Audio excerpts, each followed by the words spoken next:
Marcus Thompson dropped to his knees in the parking lot, his hands still black with grease, and watched a woman in a designer suit throw a crumpled $20 bill at his face. "Pathetic," she spat. "A grown man too stupid to charge for his own work." 30 seconds later, his boss fired him in front of everyone. Marcus was 38, a single father. His daughter needed heart surgery in 3 weeks, and he had just lost everything for one act of kindness. But what no one knew, not Marcus, not his boss, not a single person watching, was that this woman was not who she pretended to be. And that $20 bill, it would become the most valuable piece of paper in Marcus's life. Before we continue, if stories of redemption and justice move you, subscribe to this channel. And when you finish, comment below which city you're watching from. I want to see how far this story travels. Marcus Thompson had not slept more than 4 hours in 6 days. He stood at his workstation inside Crawford Luxury Motors, the most prestigious auto dealership in Phoenix, Arizona, rolling a socket wrench between his fingers. The metal was warm. Everything in Phoenix was warm. The air, the tools, the pavement outside that could fry an egg by noon. But Marcus had stopped noticing the heat years ago. What he noticed was the clock on the wall. 2:47 p.m. His shift ended at 6, 3 more hours. 3 more hours, and he could pick up Lily from her aunt's house, cook her something that wasn't microwaved, and pretend everything was fine. Pretend the surgery wasn't in 22 days. Pretend the insurance company hadn't denied coverage for the 3rd time. Pretend he wasn't $44,000 short. "Thompson." Marcus turned. Ricky Delgado, the service manager, was waving from across the floor. "Got a walk-in, Bay 4. Some lady with a smoking Mercedes." Marcus nodded and set down the wrench. Walk-ins were rare at Crawford Luxury Motors. This wasn't the kind of place where people just dropped by. You made appointments. You waited. You paid premium prices for the privilege of having your European car touched by certified technicians. But Marcus wasn't certified, not officially. He had learned everything from his father, Samuel Thompson, who spent 41 years under the hoods of other people's cars in a 2-bay shop on the south side of Chicago. Samuel never had a diploma, never had a fancy title, but he could diagnose a V8 by sound alone, and he taught Marcus everything, every trick, every shortcut, every lesson about what it meant to work with your hands. "Your hands are your words, son," Samuel used to say. "When you fix something, you're making a promise. Don't ever break it." Samuel died 8 years ago. Heart attack at his workbench. He was 63. Marcus was 30 now, and he still heard his father's voice every single day. He grabbed a rag from his back pocket and walked toward Bay 4. Ding. The Mercedes was a S-Class sedan, black, worth more than Marcus made in 2 years. Smoke poured from under the hood, and the smell of burning coolant filled the air. A woman stood beside it. She was maybe 65, maybe 70, hard to tell. She wore a cream-colored suit that probably cost more than Marcus's rent. Her hair was silver, pulled back tight. Her face was sharp cheekbones, like Blade's lips, pressed into a thin line.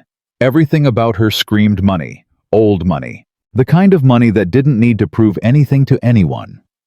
She was on her phone, speaking fast, irritated. "I don't care what the quarterly projections say. If Chen can't deliver by Friday, we find someone who can. I didn't build this company by accepting excuses." Marcus approached slowly. He waited. The woman glanced at him, then looked away, still talking. Marcus waited another 30 seconds. Finally, she ended the call and turned to face him. "Well?" she said. "Are you going to stand there, or are you going to tell me why my car is dying?" "Ma'am, I haven't looked at it yet. I just got here." "Then look at it. That's your job, isn't it?" Marcus kept his face neutral. He had dealt with people like this before. Rich people who treated service workers like furniture, like obstacles. He popped the hood. The smoke was worse up close. He waved it away and leaned in, examining the engine bay. It took him less than a minute to see the problem. Someone had sliced the coolant hose. Clean cut. Deliberate. This wasn't wear and tear. This was sabotage. He frowned. "Ma'am," he said carefully, "when did you first notice the smoke?" 20 minutes ago. I was leaving a meeting downtown, and it started pouring out. I barely made it here. Where did you park during the meeting? Underground garage at the Rexford building. Why? Marcus straightened up. Because someone cut your coolant hose. The woman's expression flickered, just for a second. Something crossed her face, surprise maybe, or something else. Cut it. You mean intentionally? Yes, ma'am. Clean slice. Probably a razor blade or a box cutter. Someone wanted your car to overheat. She stared at him. Her eyes were dark brown, almost black, and there was an intensity in them that made Marcus uneasy. Can you fix it? She asked. Yes, ma'am. It's not complicated. I'll need to replace the hose and flush the system, make sure no damage was done to the engine. Should take a couple hours. Fine. Do it. She turned away and started tapping on her phone again. Marcus hesitated. Ma'am? What? The hose I need, we don't have it in stock for this model. I'd have to order it, and it wouldn't arrive until tomorrow. The woman's jaw tightened. Tomorrow is unacceptable. I have meetings tonight. I need this car. I understand, but figure it out. That's what I'm paying you for. She walked away without another word, heading toward the customer lounge. Marcus stood there looking at the ruined hose in his hands. He thought about his options. He could tell Ricky there was nothing he could do, that the part wasn't available, that the woman would have to wait like everyone else. But then he remembered something.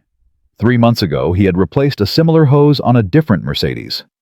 The old hose was damaged, but not destroyed. He had kept it in his locker, a habit from his father, who never threw anything away. You never know when a spare part might save someone's son. Marcus walked to the back of the shop, opened his locker, and found the hose. It wasn't perfect, it wasn't new, but it would work. He grabbed it and headed back to Bay 4. 2.5 hours later, Marcus was drenched in sweat. He had replaced the hose flushed, the cooling system checked the thermostat, and inspected the water pump. Everything looked good. The engine hadn't suffered any permanent damage. He also noticed something else during his inspection. The brake lines showed signs of tampering. Someone had loosened the fittings. Not enough to cause an immediate failure, but enough that the brakes would eventually give out, probably at high speed, probably on the highway. Marcus's stomach turned. This wasn't just sabotage. Someone was trying to kill this woman. He tightened the brake fittings, bled the lines, and tested everything twice. Then he wiped his hands on his rag and went to find her. She was in the lounge, still on her phone, a cup of coffee untouched on the table beside her. Ma'am, Marcus said, your car's ready? She looked up. Finally. How much? Marcus took a breath. This was the moment. Nothing, he said. The woman blinked. Excuse me. You don't owe me anything. The hose I used was a spare I had in my locker. And ma'am, I need to tell you something important. Someone tampered with your brakes too. The fittings were loosened.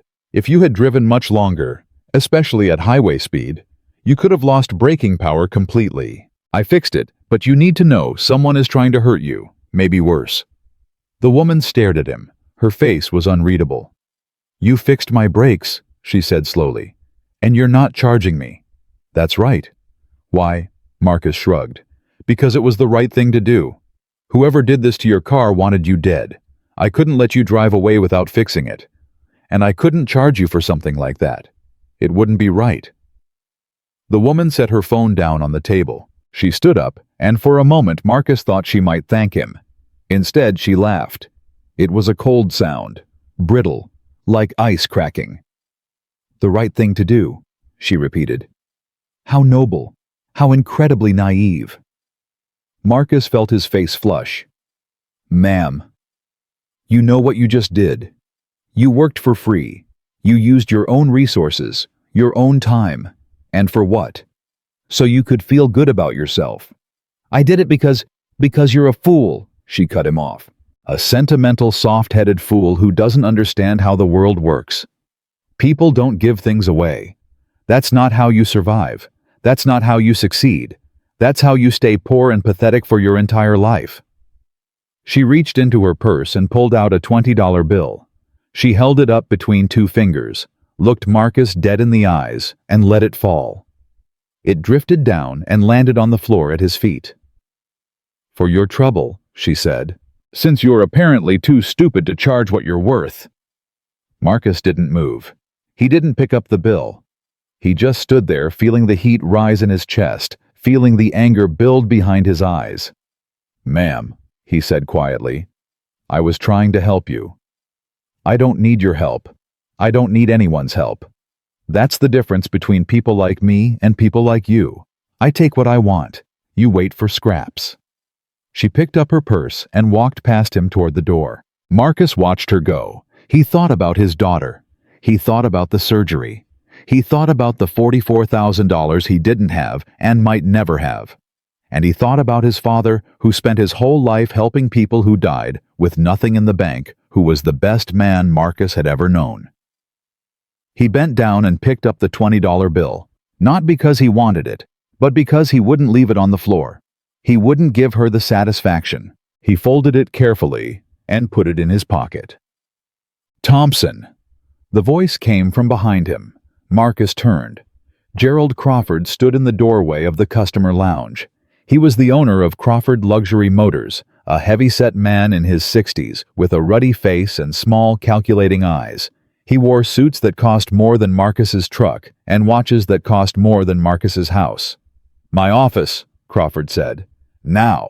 Marcus followed him. The office was cold, air-conditioned to the point of discomfort. Crawford sat behind his desk, and Marcus stood in front of it like a student called to the principal. "Close the door," Crawford said. Marcus closed it. "Do you know who that woman was?" "No, sir." "Victoria Chen, CEO of Chen Logistics.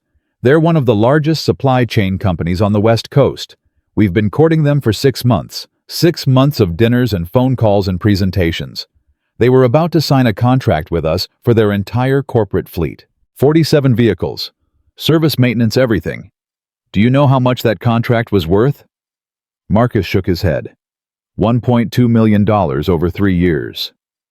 Marcus felt something cold settle in his stomach. "She just called me," Crawford continued, "from her car. She told me what happened. She told me that one of my mechanics refused to charge her, used his own parts, and then lectured her about brake tampering like he was some kind of hero. Sir, someone was trying to kill her. I had to. You had to do what play detective, play savior." Crawford leaned forward. "You work for me, Thompson. When a customer walks through that door, they're not a person to you. They're a transaction. You diagnose, you quote, you charge, you collect. That's it. That's the entire job." "But she was in danger." "I don't care." Crawford slammed his hand on the desk. "I don't care if her car was about to explode. I don't care if the President of the United States was trying to assassinate her. Your job is to make money for this dealership. And instead you cost me $1.2 million. Marcus stood very still. "Sir," he said, "I've worked here for 6 years. I've never missed a day. I've never had a complaint. I've done everything you've asked. And now you've done something I can't overlook." Crawford leaned back in his chair. "You're fired." The word hit Marcus like a physical blow. "Sir, clean out your locker. Turn in your badge. You have 15 minutes. "Mr. Crawford, please. I have a daughter. She's 12 years old. She needs surgery. I need this job." "You should have thought about that before you decided to play hero." Marcus felt the floor tilt beneath him. He thought about Lily, about her smile, about the way she laughed at his terrible jokes, about the picture she had drawn him last Father's Day. A crayon drawing of the two of them standing in front of a house with a big yellow sun overhead. He thought about the hospital bills stacked on his kitchen counter. He thought about the phone calls from collectors that he had stopped answering. He thought about Maria, his wife, who had died 2 years ago in a hospital bed, holding his hand, making him promise to take care of their little girl. "Please," Marcus said, "I'm begging you." Crawford stared at him for a long moment. Then he shook his head. 15 minutes. Marcus cleaned out his locker in 12. He didn't have much. a few tools his father had given him. A photo of Lily taped to the inside of the door. The spare Mercedes hose he had used to help a stranger who had thrown money in his face. He put everything in his backpack. Ricky Delgado found him at the exit. "Marcus, man, I heard what happened. I'm sorry. Crawford's a piece of work." "It's fine." "It's not fine. You're the best mechanic we've got. Everyone knows it. The guys are talking about walking out." "Don't." Marcus looked at him. "Don't do that. You've got families. You've got bills. Don't throw away your jobs for me." "But what are you going to do?" Marcus shouldered his backpack. "Figure it out," he said. "That's what I always do." He walked out into the parking lot. The sun was brutal, hanging low in the western sky, turning everything gold and orange. Marcus squinted against the glare and started walking. He didn't have money for a cab. He didn't have anyone to call. He just walked. The house was dark when Marcus got home. He had walked for almost an hour. His shirt was soaked through. His feet ached, but he barely noticed. He unlocked the front door and stepped inside. The living room was small, cluttered with the artifacts of a life built on minimum wage and maximum effort. A second-hand couch, a TV that was 15 years old, a coffee table covered in Lily's homework and medical bills. Marcus sat down on the couch. He pulled the $20 bill from his pocket and looked at it. "For your trouble." He thought about crumpling it, throwing it away, burning it. Instead, he folded it carefully and set it on the coffee table. He didn't know why. He just knew he couldn't let go of it. Not yet.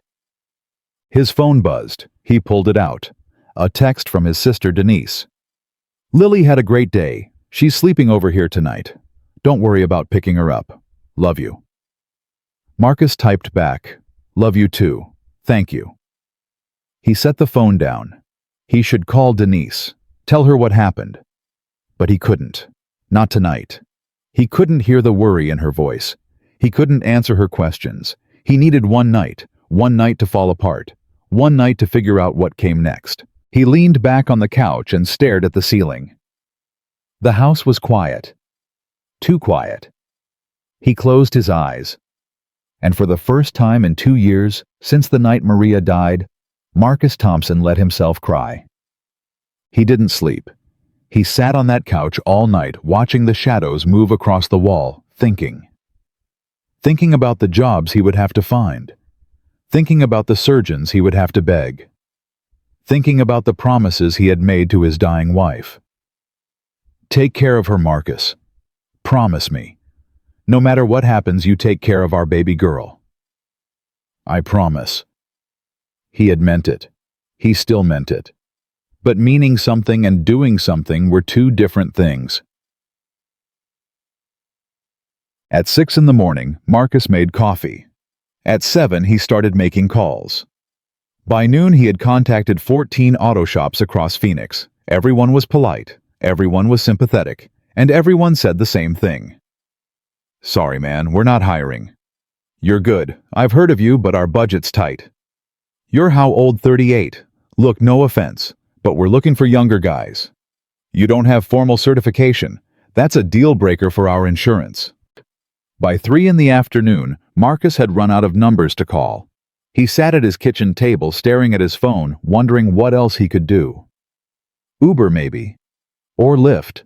He could drive nights, make some cash, keep looking for mechanic work during the day. But Uber wasn't going to pay for heart surgery. Nothing was going to pay for heart surgery. Nothing legal anyway. Marcus shook the thought away. He wasn't going there. He wasn't going to become someone his daughter couldn't look up to. He wasn't going to break a promise to Maria. He would figure this out. He had to. The phone rang. Marcus looked at the screen. Unknown number, local area code. He answered. "Hello. Mr. Thompson. Mr. Marcus Thompson." "Yes, this is Marcus." "My name is Jessica. I'm the personal assistant to Mrs. Victoria Chen. She would like to speak with you." Marcus almost hung up. The woman who humiliated him, the woman who threw money in his face, The woman who cost him his job. What could she possibly want? "Mr. Thompson, are you there?" "I'm here." "Mrs. Chen would like you to come to an address in Scottsdale tomorrow morning at 9. She has a business proposition for you." "A business proposition?" "That's correct. I'll text you the address. Will you be able to make it?" Marcus thought about saying no. He thought about telling this Jessica to deliver a message to her boss, a message involving 2 words, one of which was off. But then he thought about Lily. 22 days until surgery. No job, no options. He swallowed his pride. "I'll be there." Marcus hung up and sat in the silence of his empty kitchen. His hands were trembling. He looked at the $20 bill still sitting on the coffee table. "For your trouble." Whatever Victoria Chen wanted Marcus was certain of one thing. He wasn't going to grovel. He wasn't going to apologize. And if she thought she could humiliate him again, she had another thing coming. He had lost everything. He had nothing left to lose. Marcus took 2 buses to Scottsdale. He could have asked Denise for a ride. He could have borrowed her car. But he didn't want to explain where he was going or why. He didn't want to see the worry in her eyes or hear the questions she would inevitably ask. So he woke up at 6, put on his cleanest jeans and a button-down shirt that Maria had bought him years ago for a job interview he never got, and walked to the bus stop 3 blocks from his house. The first bus took him downtown. The second bus took him north into a different world. Scottsdale was everything Marcus's neighborhood wasn't. The streets were wide and clean. The lawns were green despite the desert heat fed by sprinklers that probably cost more to run in a month than Marcus paid in rent. The cars parked in driveways were Mercedes and BMWs and Teslas, not the beat-up trucks and 10-year-old sedans that lined the curbs where Marcus lived. He got off the bus at the address Jessica had texted him and stood on the sidewalk staring. It wasn't a house. It wasn't an office building. It was an automotive facility, brand new, glass and steel and gleaming white concrete.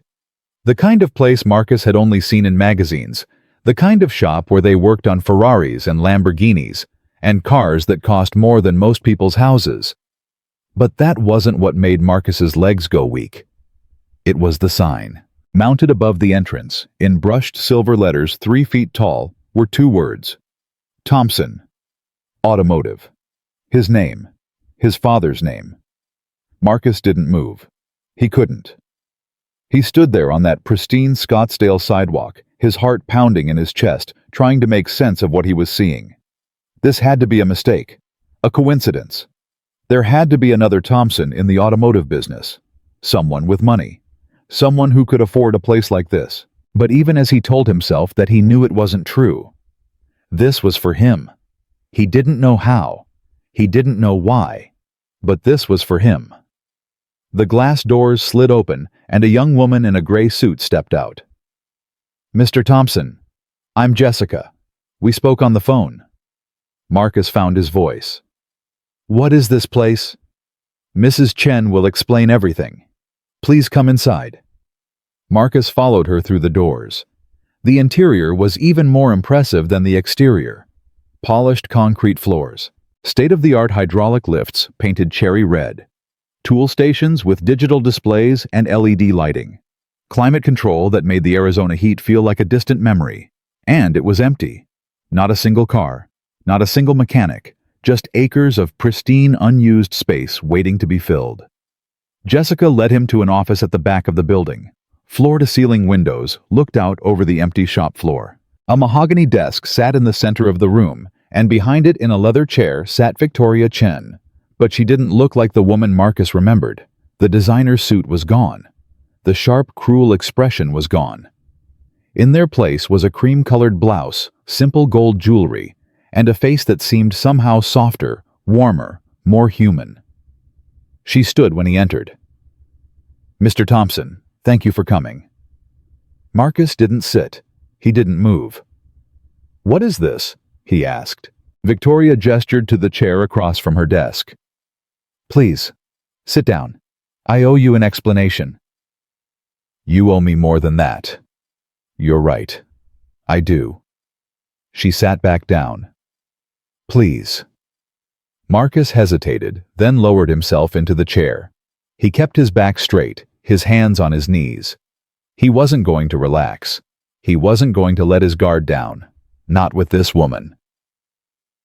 "Mr. Thompson," Victoria began, "I want to start by apologizing for how I treated you. What I said to you at the dealership was cruel and unfair. I threw money at your feet. I insulted your character. I contributed to you losing your job." "You didn't contribute," Marcus said. "You caused it." "Yes, I did. And I'm sorry." Marcus waited. An apology was nice, but it didn't pay for surgery. It didn't put food on the table. "Why am I here, Mrs. Chen?" Victoria folded her hands on the desk. "Do you know who I really am, Mr. Thompson? You're a CEO, Chen Logistics, West Coast Supply Chain." "That's what the world thinks. It's a useful cover." She paused. "My real name is Eleanor Victoria Chen. My husband was David Chen. He founded Chen Logistics 43 years ago, built it from a single truck into one of the largest shipping companies in the Southwest. When he died 15 years ago, I sold the company to a private equity firm for $200 million. Marcus blinked. $200 million? "I kept the name for business purposes, but I haven't run a company in over a decade. What I do now is different." "What do you do now?" Eleanor leaned forward slightly.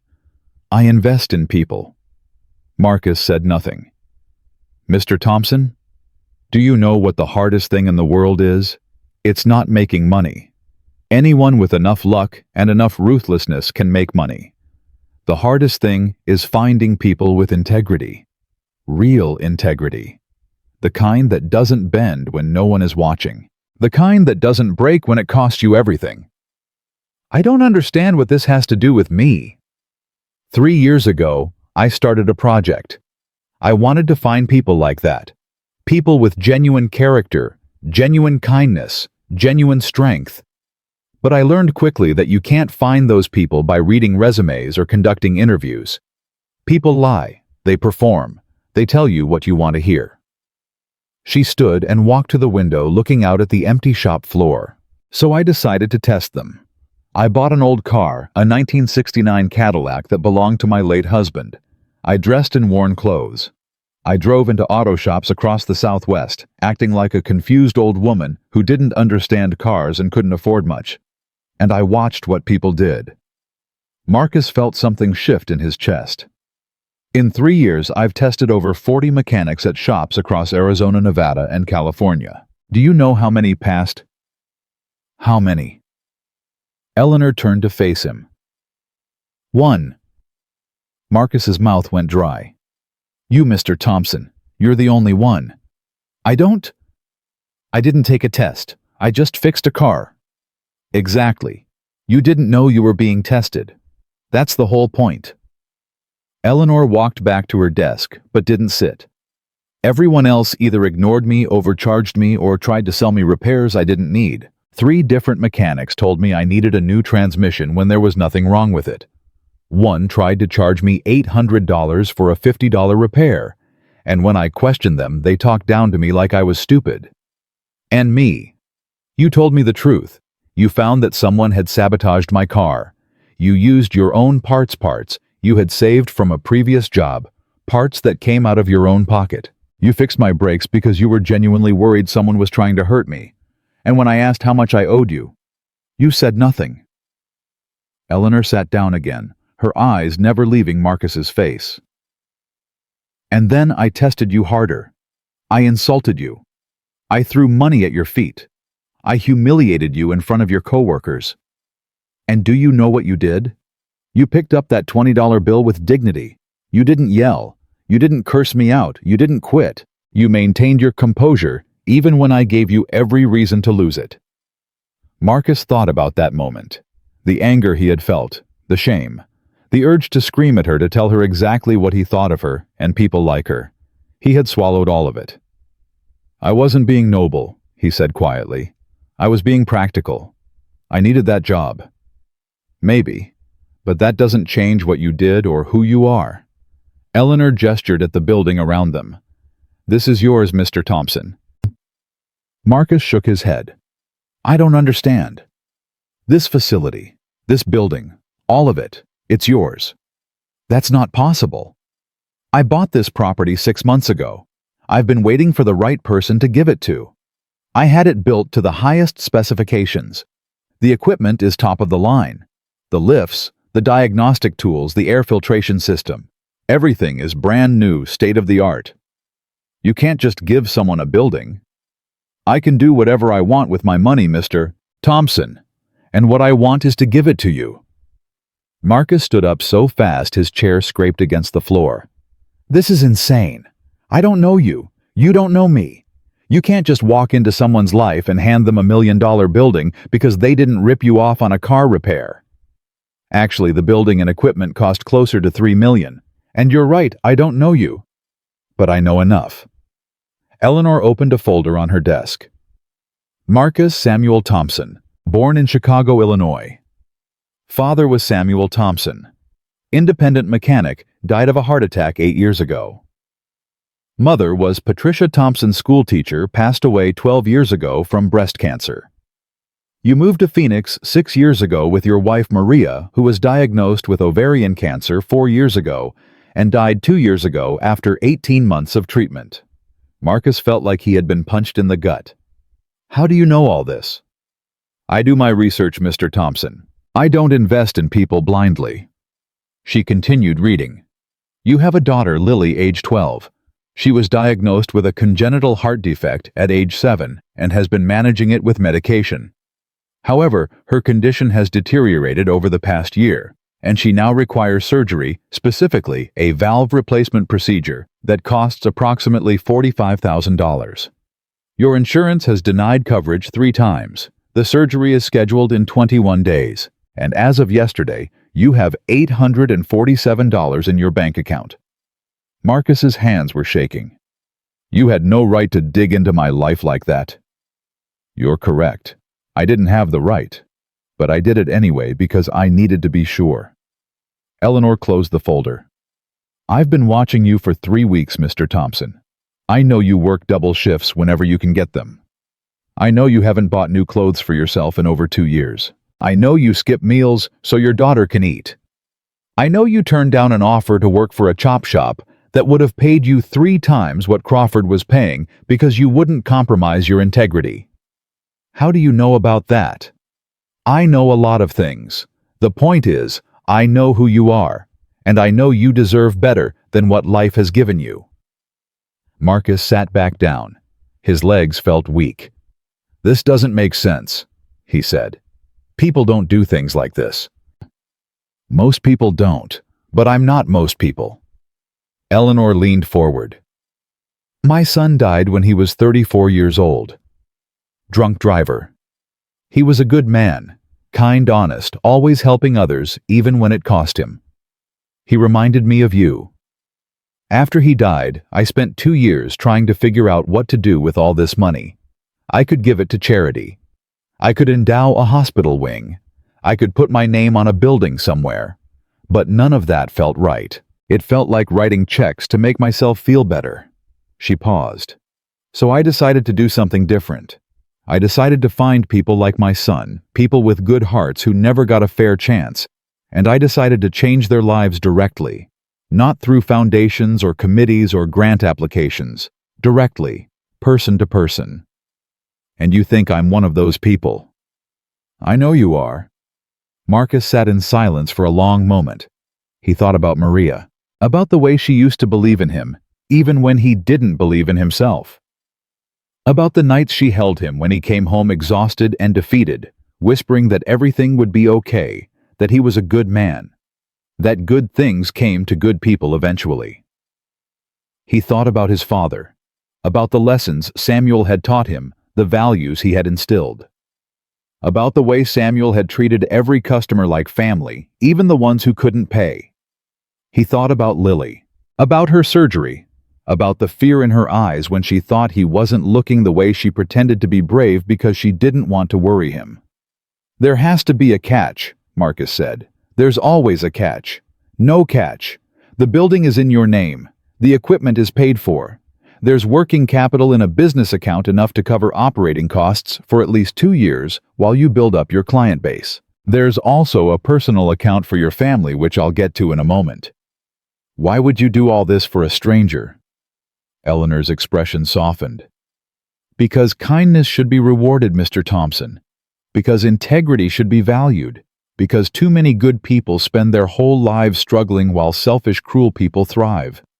I can't fix the whole world, but I can fix one life at a time, and today I'm fixing yours. Marcus felt something break inside him, a wall he had built to protect himself, to keep functioning when everything was falling apart. He felt it crack and crumble. I don't know what to say. You don't have to say anything. Just accept it. Use it. Build something good. Marcus looked down at his hands. The calluses, the scars, the grease permanently embedded in the lines of his palms. My daughter, he said. Her surgery. Already taken care of. Marcus looked up sharply. What? I contacted Phoenix Children's Hospital yesterday. Lily's surgery has been moved up to next week. The best pediatric cardiac surgeon in the state will perform the procedure. All costs are covered, including follow-up care, rehabilitation, and any future treatments she might need. Marcus couldn't breathe. You paid for my daughter's surgery. I told you, Mr. Thompson. When I invest in people, I invest in all of them. Not just the person, but their family. Your daughter will have the best care money can buy, and after she recovers, she'll have opportunities. I'll make sure of it. Marcus felt tears burning in his eyes. He blinked hard, trying to hold them back. I can't accept this, he whispered. You can, and you will, because your daughter needs you, and because you've earned it. I haven't earned anything. I just fixed a car. No. Eleanor stood up and walked around the desk. She stopped in front of Marcus and looked down at him with an expression he didn't recognize, something like pride or maybe grief. You protected a stranger who treated you like garbage. You sacrificed your own resources for someone who didn't deserve it. You chose kindness when cruelty would have been justified. That's not just fixing a car, Mr. Thompson. That's being a hero. Marcus wiped his eyes with the back of his hand. I'm not a hero. I'm just a mechanic. You can be both. Eleanor extended her hand. Do we have a deal, Mr. Thompson? Marcus looked at her hand. Then he looked at the building around them, the lifts, the tools, the empty floor waiting to be filled with cars and customers and employees. He thought about everything he had lost, and then he thought about everything he might gain. He reached out and shook her hand. We have a deal. Eleanor smiled. It was the first genuine smile Marcus had seen from her. Good. Now there's one more thing I want to show you. She led him out of the office and down a hallway to a smaller room. Inside was a conference table, a whiteboard, and a stack of folders. I've taken the liberty of identifying some potential employees for you, Eleanor said. People who need a second chance just like you did. Ex-convicts who've served their time and want to rebuild their lives.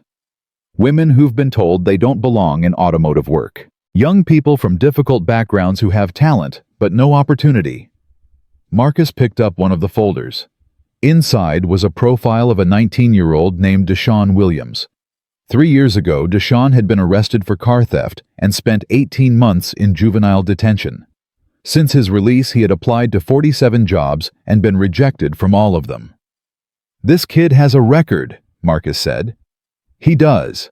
He also has a natural aptitude for mechanics that rivals yours. He just needs someone to give him a chance. Marcus set the folder down and picked up another. Teresa Morales, age 42, single mother of 3. She had worked as a mechanic's assistant for 6 years before being laid off when her shop closed. Since then, no one would hire her for technical work, only front desk positions. She knows her way around an engine, Marcus said, better than most men according to her references. But shops keep putting her behind a counter because they don't think a woman belongs under a hood. Marcus looked at the stack of folders. There had to be at least 20 of them. You want me to hire these people? I want you to consider them. The final decision is yours. This is your business, Mr. Thompson. I'm just providing options. Marcus nodded slowly. My father used to say that everyone deserves a fair shot. He hired ex-cons. He hired kids that other shops wouldn't touch. He said the measure of a man isn't where he's been, it's where he's trying to go. Your father sounds like a wise man. He was. He was the best man I ever knew. Eleanor put a hand on Marcus's shoulder. I think you might be a lot like him. Marcus didn't know what to say, so he just stood there holding the folders, thinking about his father and his daughter and his wife and the strange, impossible turn his life had just taken. There's one more thing, Eleanor said. More. I had something delivered to your house this morning, a gift for Lily. What kind of gift? You'll see when you get home. Consider it a get-well present in advance. She smiled again. Now go home, Mr. Thompson. Go see your daughter. Tell her the good news about her surgery, and then take some time to process all of this. We can discuss the details of the business next week. Marcus walked toward the door, then stopped. Mrs. Chen. Yes. The $20 bill. The one you threw at me. What about it? I still have it. I kept it. I don't know why. Eleanor's smile faded into something more serious. Keep it, Mr. Thompson. Frame it. Hang it in your office. Let it remind you of where you were and how far you've come. Let it remind you that the worst moments of our lives are sometimes the doorways to the best. Marcus nodded. Thank you, he said, for everything. Don't thank me yet. The hard work is just beginning. Marcus walked out of the building into the Arizona sun. He stood on the sidewalk for a long time, looking up at the sign that bore his name. Then he pulled out his phone and called his sister. Denise, it's Marcus. I need you to bring Lily home. I have something to tell her. Is everything okay? You sound weird. Marcus laughed. It was the first time he had laughed in weeks. Everything is more than okay. Everything is about to change. He hung up and started walking toward the bus stop. Halfway there, he stopped. He looked back at the building one more time. Thompson Automotive. His name, his legacy, his future. Marcus Thompson took a deep breath, squared his shoulders, and kept walking. Lily was sitting on the porch when Marcus got home. She had her sketchbook open on her lap, colored pencils scattered around her, working on something with the intense concentration that reminded Marcus so much of Maria. When she heard his footsteps, she looked up and smiled that smile that could break his heart and heal it at the same time. Daddy, you're home early. Marcus climbed the porch steps and sat down next to her. He looked at what she was drawing. It was a house bigger than theirs, with a garden full of flowers and a bright yellow sun overhead. Two figures stood in front of it, a tall man and a small girl holding hands. That's beautiful, baby. It's our dream house, the one we're gonna live in someday. She looked at him with those big brown eyes. Aunt Denise said you sounded weird on the phone. Is everything okay? Marcus put his arm around her and pulled her close. Everything is more than okay, Lily. I have some news. Good news or bad news? The best news. The kind of news that changes everything. Lily set down her pencil and turned to face him fully. What kind of news? Marcus took a deep breath. He had rehearsed this on the bus ride home, but now that the moment was here, the words felt too big for his mouth. You know how we've been worried about your surgery? About the money?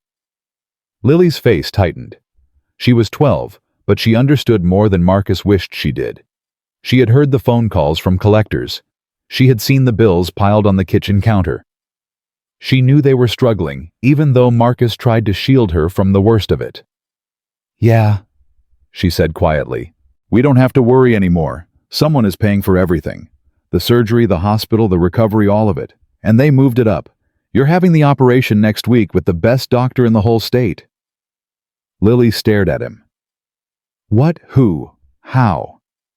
It's a long story, baby, but there's more. Marcus squeezed her shoulder. I have a new job. Actually, I have a new business. Someone gave me a building, a whole automotive shop, brand new with my name on it. Our name, Thompson Automotive.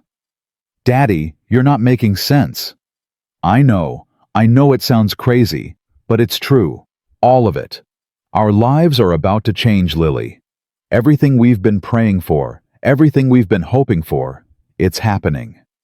Lily's eyes filled with tears. She threw her arms around Marcus's neck and buried her face in his shoulder. "I was so scared, Daddy. I didn't want to tell you because I didn't want you to worry more. But I was so scared." Marcus held her tight, feeling her small body shake with sobs. "I know, baby. I know. But you don't have to be scared anymore. I've got you. I've always got you." They sat there on the porch, holding each other, as the Arizona sun began its slow descent toward the horizon. After a while, Lily pulled back and wiped her eyes. "Daddy." "Yeah. Can I see it?" "The building with our name on it?" Marcus smiled. "Soon, I promise. But first we need to get you better. That's the most important thing." Lily nodded. Then she frowned slightly. "Daddy, you said someone gave you all this. Who? Why would a stranger do that?" Marcus thought about Eleanor, about the test he hadn't known he was taking, about the cruel words and the $20 bill and the impossibility of grace appearing when he least expected it. "Because I did something kind for her when I had every reason not to, and she decided to do something kind back. That's it. That's it." Lily considered this for a moment. Mom always said that kindness was like seeds. You plant them and sometimes they grow into something big. Marcus felt his throat tighten. "Your mom was right. She was always right." He kissed the top of Lily's head. "Come on, let's go inside. I think there's supposed to be a surprise waiting for you." They found it in the living room. A brand new laptop sat on the coffee table, still in its box, with a card attached. Lily opened the card and read it aloud. "For Lily, dream big, EVC." Lily looked at Marcus with wide eyes. "EVC. That's the person who helped us. Eleanor Victoria Chen, the woman I told you about. She bought me a laptop. She wants you to have opportunities, baby. Good opportunities. The kind you deserve." Lily ran her fingers over the box like it was made of gold. "Can I open it?" "It's yours. You can do whatever you want with it." Lily tore into the packaging with the enthusiasm only a 12-year-old could muster. Within minutes, she had the laptop set up on the kitchen table, exploring its features with unbridled joy. Marcus watched her from the doorway. For the first time in 2 years, he felt something he had almost forgotten existed. Hope. The week before Lily's surgery was the longest of Marcus's life. He spent his days at the new building, walking the empty floor, touching the equipment, trying to convince himself it was real. Jessica had given him keys and access codes, and a folder full of paperwork, business licenses, insurance documents, bank account information. Everything was in order. Everything was waiting for him to begin. But Marcus couldn't begin. Not yet. Not until he knew Lily was okay. He hired a lawyer to review the contracts. He called 3 different accountants to verify the finances. He even hired a private investigator to look into Eleanor Chen, half expecting to find out the whole thing was an elaborate scam. The investigator came back with a simple report. Eleanor Victoria Chen was exactly who she said she was. A widow worth over $200 million. A philanthropist who had given away tens of millions to various causes over the past decade. A woman known for her eccentricity and her insistence on personal direct charity. "She's the real deal, Mr. Thompson," the investigator told him. "Whatever her reasons, she's not trying to con you. You hit the lottery." Marcus thanked him and paid his fee. Then he went home and sat with Lily, watching her favorite movies, playing card games, talking about everything and nothing. The night before the surgery, Lily couldn't sleep. Marcus found her sitting up in bed at midnight, clutching a photo of Maria. "Hey baby, what are you doing awake?" "I was talking to Mom."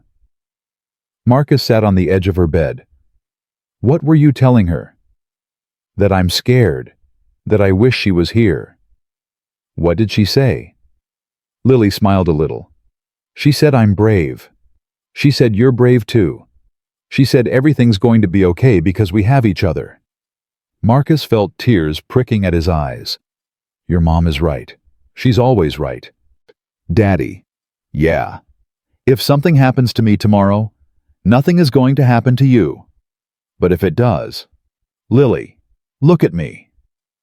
She looked at him with Maria's eyes, and Marcus felt his heart crack open. Nothing is going to happen to you. You're going to have this surgery. You're going to wake up. You're going to recover. And then you're going to live the most amazing life anyone has ever lived. Do you understand me? Lily nodded slowly. I understand. Good. Now lie down. You need rest. She lay back on her pillow, still clutching the photo. Daddy, will you stay with me until I fall asleep? I'll stay with you forever, baby, as long as you need me. Marcus held her hand until her breathing slowed and her grip relaxed. Then he stayed another hour watching her sleep, praying to a God he wasn't sure he believed in anymore. Please, please let her be okay. Take anything from me. Take everything. Just let my little girl be okay. The surgery took 7 hours. Marcus spent all of them in the waiting room, pacing, drinking bad coffee, checking his phone every 30 seconds, even though there was nothing to check. Denise sat with him for the first few hours, but she had to leave to pick up her kids from school. She promised to come back as soon as she could. At hour 4, Marcus called Eleanor. He didn't know why. They had only met twice, but she answered on the first ring. Mr. Thompson, how is she? Still in surgery. They said it would be long. He stopped, not sure what he wanted to say. You needed to talk to someone. Yeah, I guess I did. That's understandable. What you're going through is terrifying. No parent should have to endure it. Did you go through this? With your son? There was a long pause. No. My son's death was sudden. A drunk driver ran a red light. Daniel was gone before the ambulance arrived. Her voice was steady, but Marcus could hear the pain underneath. I never got to say goodbye. I never got to tell him I loved him one more time. You have the chance to be there for Lily, Mr. Thompson. To hold her hand when she wakes up. That's a gift. A terrible, precious gift. Marcus wiped his eyes. I'm sorry. About Daniel. Thank you. He was a good man. The best man I've ever known aside from his father. She paused again. That's why I do what I do, Mr. Thompson. That's why I look for people like you. Because Daniel would have wanted me to. Because every person I help feels like honoring his memory. I don't know how to thank you for what you've done. You don't have to thank me. Just take care of your daughter, build your business, live a good life. That's all the thanks I need. At hour 6, a nurse came to the waiting room. Mr. Thompson, the surgery is almost complete. Dr. Patel will be out to speak with you shortly. Is she okay? Is Lily okay? The doctor will explain everything. The nurse left, and Marcus resumed pacing with renewed intensity. 20 minutes later, Dr. Patel appeared. He was a small man with kind eyes and steady hands, the hands that had just spent 7 hours inside Marcus's daughter's chest. Mr. Thompson. Yes. How is she? Is she okay? Dr. Patel smiled. The surgery was a complete success. The valve replacement went perfectly. Lily is in recovery now. She's going to be fine. Marcus's legs gave out. He grabbed the back of a chair to keep from falling, his whole body shaking with relief. She's okay. She's really okay. She's going to need several weeks of recovery and rehabilitation, but yes, she's going to be fine. She's a strong girl, Mr. Thompson. A fighter. Can I see her? She's still under anesthesia, but you can sit with her in the recovery room. She should wake up within the hour. Marcus followed Dr. Patel through the hospital corridors, his heart pounding with a different kind of fear. Now, the fear of hope. The fear of believing that something good might actually last. Lily lay in a hospital bed, small and pale tubes and wires connected to machines that beeped and hummed. But she was breathing. Her chest was rising and falling in a steady rhythm. Marcus pulled a chair to her bedside and took her hand. I'm here, baby. Daddy's here. You did so good. You were so brave. Mom would be so proud of you." He sat there for 45 minutes holding her hand, watching her face, waiting. When Lily opened her eyes, the first thing she saw was her father's face. "Daddy, I'm here, baby. I'm right here." "Did it work?" "It worked. You're going to be okay. You're going to be more than okay." Lily smiled weakly. "I dreamed about Mom. She said she was proud of me." Marcus squeezed her hand. "She is, baby. She's so proud of you. And so am I." Lily's eyes fluttered closed again. "Daddy, I love you." "I love you too, baby. More than anything in the world." He sat with her until she fell asleep again, and then he sat with her some more. 2 weeks later, Lily came home from the hospital. She was still weak, still recovering, but she was alive and getting stronger every day. The doctors said she would be back to normal within 2 months. Better than normal, actually. With the new valve, her heart would work better than it ever had. Marcus threw a small welcome home party. Just Denise and her kids, a few neighbors, a homemade cake with "Welcome Home Lily" written in frosting. Lily sat in the recliner like a queen on her throne, accepting hugs and presents and well wishes with a grace that made Marcus's heart swell. After the guests left, Marcus sat down next to her. "How do you feel, baby?" "Tired, but happy." She looked at him. "Daddy, when are you going to open the shop?" "Soon. I wanted to make sure you were okay first." "I'm okay. And I want to see it. I want to see our name on the building." Marcus smiled. "Okay, this weekend. I'll take you there. But you have to promise to take it easy, no running around." "I promise." That weekend, Marcus drove Lily to Scottsdale. When they pulled up to the building, Lily's jaw dropped. "Daddy, it's huge." "I know. Thompson Automotive. That's really our name." "That's really our name." They went inside together, Lily moving slowly but steadily, taking in the gleaming floors and the state-of-the-art equipment and the empty bays waiting to be filled. "It's like a spaceship," she said. "It kind of is." "And you're going to run this whole place?" "I'm going to try." Lily walked to the center of the shop floor and turned in a slow circle. Mom would have loved this. Marcus felt his throat tighten. Yeah, she would have. Lily walked back to him and took his hand. "You're going to be amazing, Daddy. I know it." "How do you know?" "Because you're the best person I've ever known. And because Mom told me. In my dream. She said you were going to do great things." Marcus knelt down so he was eye level with his daughter. "I'm going to try, baby. I'm going to try every single day to make you proud. To make your mom proud." "You already do, Daddy. You always have." Marcus hugged her gently, mindful of her still healing chest. "I love you, Lily." "I love you too, Daddy." The grand opening of Thompson Automotive was 3 weeks later. Marcus had spent every day since Lily's hospital visit preparing. He hired 5 employees from the folders Eleanor had given him to Sean Williams, the 19-year-old ex-convict with natural talent. Teresa Morales, the single mother who knew engines better than most men. Robert Kim, a Korean War veteran who had spent 30 years as a mechanic before being pushed out for being too old. 2 other young men from rough neighborhoods who needed someone to give them a chance. He trained them personally, teaching them not just technique, but philosophy. "We don't just fix cars here," he told them on their first day. "We fix trust. When someone brings their car to us, they're trusting us with their safety, their money, their peace of mind. We don't break that trust, ever. We're honest. We're fair. We do the job right the first time. That's how we build something that lasts." Deshaun raised his hand. "Mr. Thompson, what if a customer is rude to us? What if they treat us like dirt?" Marcus thought about Eleanor, about the $20 bill. "You treat them with respect anyway. You do your job well anyway. You don't let someone else's ugliness make you ugly. That's how you win. Not by fighting back, but by being better." The grand opening drew a crowd. Eleanor had arranged for local news coverage without telling Marcus.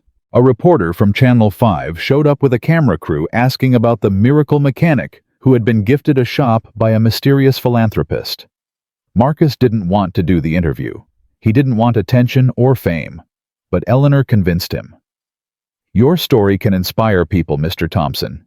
It can show them that kindness matters, that integrity pays off. The world needs to hear that message. So Marcus stood in front of the camera and told his story. He talked about his father and the lessons he learned in a two-bay shop in Chicago. He talked about Maria and her fight with cancer and her unwavering belief in him. He talked about Lily and her surgery and the fear of losing everything. And he talked about the day he fixed a stranger's car for free and got fired for it. I thought that was the worst day of my life, he told the reporter. I thought I had lost everything. But it turns out I had to lose everything to find something better. Sometimes the universe has to tear you down before it can build you back up. The interview aired that night. By the next morning, Thompson Automotive had a waiting list of customers 3 weeks long. 6 months passed. Thompson Automotive wasn't just surviving, it was thriving. Word of mouth spread faster than any advertising could have. People came from all over Phoenix then, from all over Arizona, then from neighboring states. They came because of the quality of the work. They came because of the honest prices. But mostly they came because of the story. The shop that was built on kindness. Marcus reinvested everything back into the business. He hired more employees. He expanded the training program. He started a scholarship fund for young people from disadvantaged backgrounds who wanted to learn automotive repair. Lily, fully recovered, now spent her weekends at the shop. She didn't work on cars, not yet, but she helped at the front desk, greeting customers, answering phones, learning the business from the ground up. Someday this will be yours, Marcus told her. Someday you'll run this place. I know, Daddy. That's why I'm paying attention. Eleanor visited once a month. She never interfered with the business, never tried to tell Marcus how to run things. She just came to see how he was doing, to share a cup of coffee, to talk about life. During one of these visits, she told Marcus something that stuck with him. You know what the difference is between you and all those other mechanics I tested? What? They saw me as a transaction, a customer to extract money from. You saw me as a person, a human being who needed help, she smiled. That's rarer than you think, Mr. Thompson. Most people look at others and see what they can get. You look at others and see what you can give. That's why you're going to succeed. Not because of this building or this equipment, because of who you are. Marcus thought about those words often. He thought about them when difficult customers tested his patience. He thought about them when employees made mistakes and needed guidance instead of punishment. He thought about them when he was tired and frustrated and wondering if it was all worth it. And every time he came back to the same conclusion. Yes, it was worth it. Every single moment. One Saturday morning, a familiar car pulled into the customer lot. Marcus was in the office reviewing invoices when Teresa knocked on the door. Boss, there's someone here to see you. Says his name is Crawford. Marcus set down his pen. Gerald Crawford, the man who had fired him. The man who had called him a fool for helping a stranger. Send him in. Crawford walked into the office looking like a different person. He had lost weight. His face was drawn and pale. His expensive suit was wrinkled, his tie askew. He looked like a man who had been through a war. Thompson, he said. Crawford. They stood in silence for a moment. I came to... Crawford stopped. He looked around the office at the awards on the wall, the photos of the team, the portrait of Marcus's father. I came to apologize. Apologize? I was wrong, that day, about everything. I was wrong to fire you. I was wrong to care more about a contract than about doing the right thing. I was wrong to treat you like you didn't matter. Marcus gestured to the chair across from his desk. Sit down. Crawford sat. His hands were shaking. My business is gone, he said. I had to declare bankruptcy 3 months ago. After the news story ran about you and this place, people started asking questions. They looked into my shop. They found out about the overcharging, the unnecessary repairs, the way I treated employees. Nobody wanted to do business with me anymore. I'm sorry to hear that. Are you? Marcus thought about the question. Yes, I am. I don't wish failure on anyone, Crawford, not even you. Crawford's eyes filled with tears. I came here to ask for a job. I know that's crazy. I know you have every reason to slam the door in my face. But I'm desperate, Thompson. I've got nothing left. My wife left me. My kids won't talk to me. I'm living in a motel off the interstate. Marcus looked at the man who had humiliated him, the man who had thrown him out like garbage, the man who had almost destroyed his life. He thought about revenge, how easy it would be, how satisfying. And then he thought about his father. Son, revenge is a poison you drink hoping the other person dies. It doesn't work that way. You just end up poisoning yourself. I can't give you a job, Marcus said. Crawford nodded, defeated. I understand. But I can give you a referral. There's a shop across town that's looking for experienced people. They believe in second chances. I'll make a call, put in a good word. Crawford looked up, disbelief on his face. Why would you do that, after everything I did to you? Because holding on to anger won't help either of us. Because everyone deserves a chance to be better. And because my father taught me that the measure of a man isn't what he does when he's winning. It's what he does when he's been hurt. Crawford wiped his eyes. Thank you, Thompson. I don't deserve this. Maybe not. But that's the point of grace, isn't it? We don't get it because we deserve it. We get it because someone chooses to give it. Crawford stood and extended his hand. Marcus shook it. I hope you find what you're looking for, Crawford. I really do. Crawford left without another word. Marcus sat alone in his office for a long time, thinking about forgiveness and anger and the strange paths that bring us to where we're supposed to be. Then he went back to work. There were cars to fix and customers to serve and employees to mentor. There was a business to run. There was a life to live. And Marcus Thompson intended to live it well. The call came on a Tuesday afternoon, 2 years after Thompson Automotive opened its doors. Marcus was underneath a classic 1970 Chevelle, checking the suspension, when his phone buzzed. He slid out from under the car, wiped his hands, and looked at the screen. Jessica. His stomach tightened. Jessica only called when Eleanor needed something, and Eleanor rarely needed anything. Hello. Mr. Thompson. I'm calling about Mrs. Chen. Is everything okay? There was a pause. The kind of pause that said everything before words could. She's in the hospital. Phoenix Memorial. She asked to see you. Marcus was in his truck and driving before Jessica finished explaining. Eleanor had collapsed that morning. She had been feeling weak for months but refused to see a doctor. By the time Jessica found her unconscious in the study, her blood pressure had dropped to dangerous levels. The doctors ran tests. The results came back within hours. Pancreatic cancer, stage 4, inoperable. They gave her weeks, maybe less. Marcus broke every speed limit between Scottsdale and the hospital. He didn't care. He didn't think about tickets or consequences or anything, except getting to Eleanor before it was too late. He found her room on the 4th floor. Jessica was waiting outside. She's awake, Jessica said. She's been asking for you. How bad is it? Bad.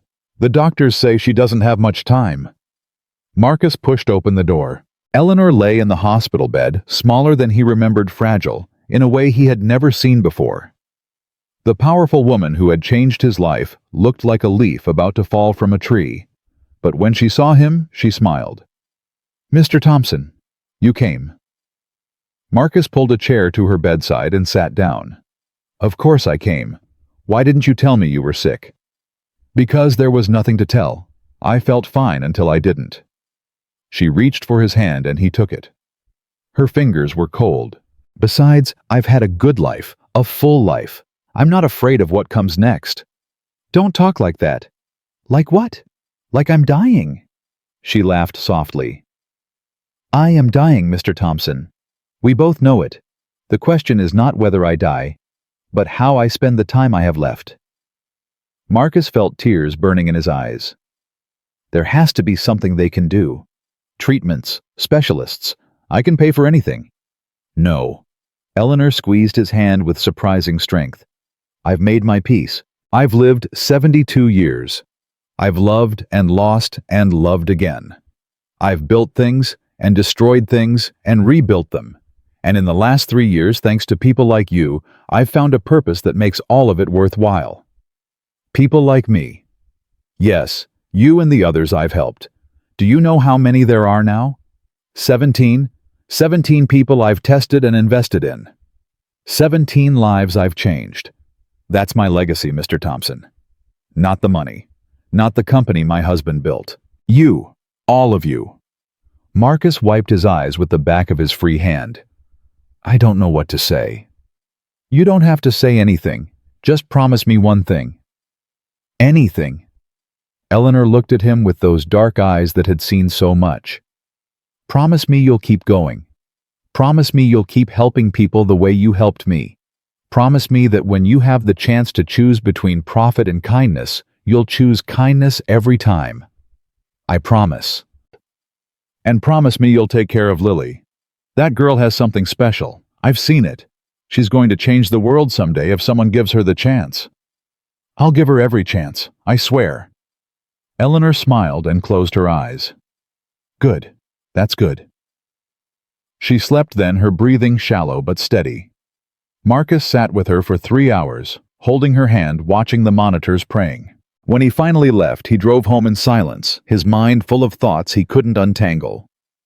Eleanor held on for 11 more days. Marcus visited every day, sometimes twice.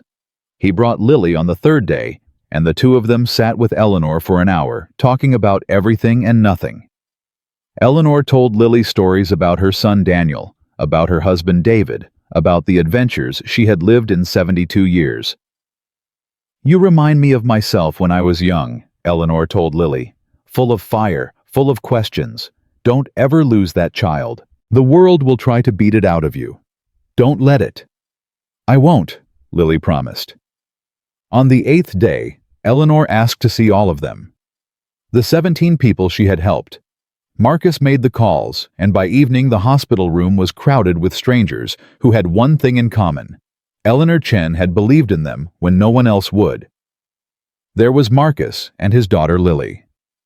There was Sarah, a single mother from Nevada, who now ran a successful bakery. There was Thomas, a former homeless veteran, who managed a non-profit providing housing for other veterans. There was Esperanza, an undocumented immigrant who had been given a path to citizenship and now worked as a paralegal, helping others navigate the system. There were 14 others, each with their own story, each with their own miracle. Eleanor looked at all of them gathered around her bed.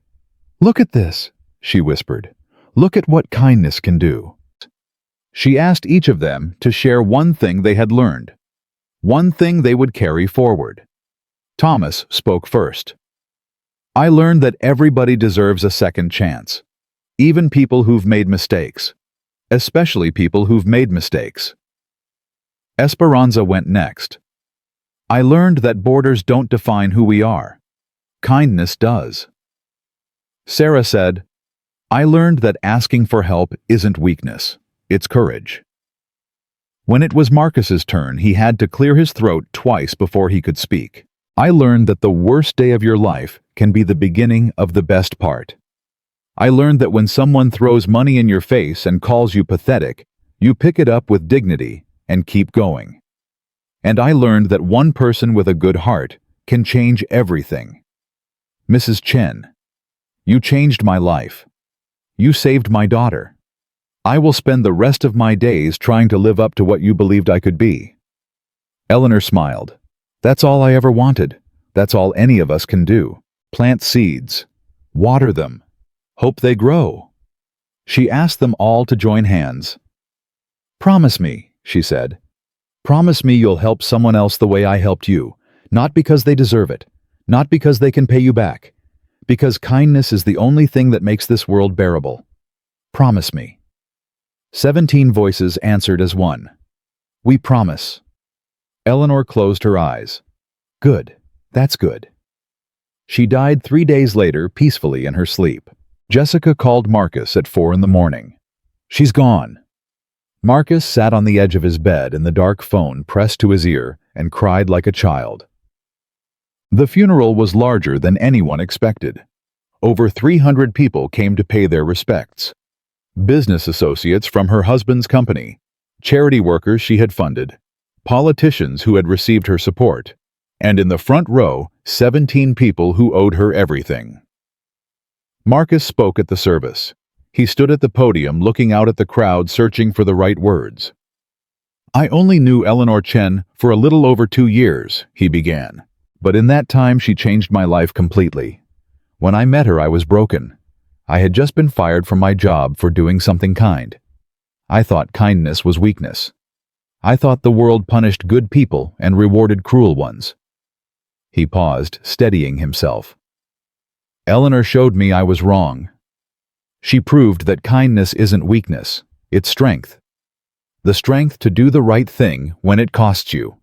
The strength to believe in people when everyone else has given up on them. The strength to plant seeds you might never see grow." He looked at Lily sitting in the front row. "My daughter is alive because of Eleanor Chen. My business exists because of her.